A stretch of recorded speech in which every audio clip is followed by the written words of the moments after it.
The greater good.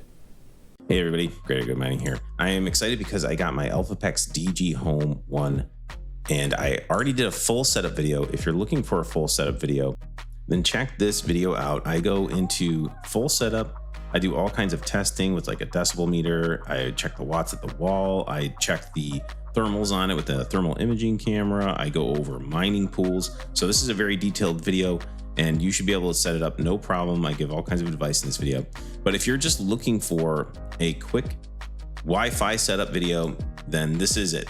If you've already set up your miner, which I'm hoping by now you already did if you already saw that other video, then the next part's super easy. You just need your Wi-Fi password. And all you have to do is scroll down here, click on Wi-Fi. It will be, usually the switch will be off. And all you gotta do is click this switch on where it says WLAN 0, and it will find Wi-Fi networks to log into. I'm already connected to my network. All you simply have to do is click connect on the network, on your own network, and then type in your Wi-Fi password and hit connect, and it will connect to your Wi-Fi. So the DG Home 1 comes with a very small antenna, but so far I've been able to use it without any problem. That's one of the main benefits of having this machine. You can put it anywhere in your house where you have like a 120 volt outlet that can handle about 615 watts or so.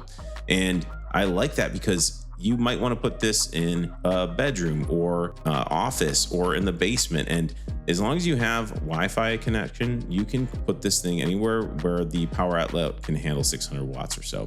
So that's one of the things I love about the Elphapex DG Home 1. This was just a quick video with minimal fluff. I just wanted to show you guys how to do it since I had some people asking me. So if you found the video helpful, please hit the like button. It helps more than you know.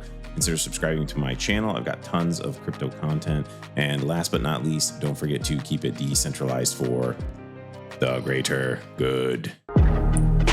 The greater good.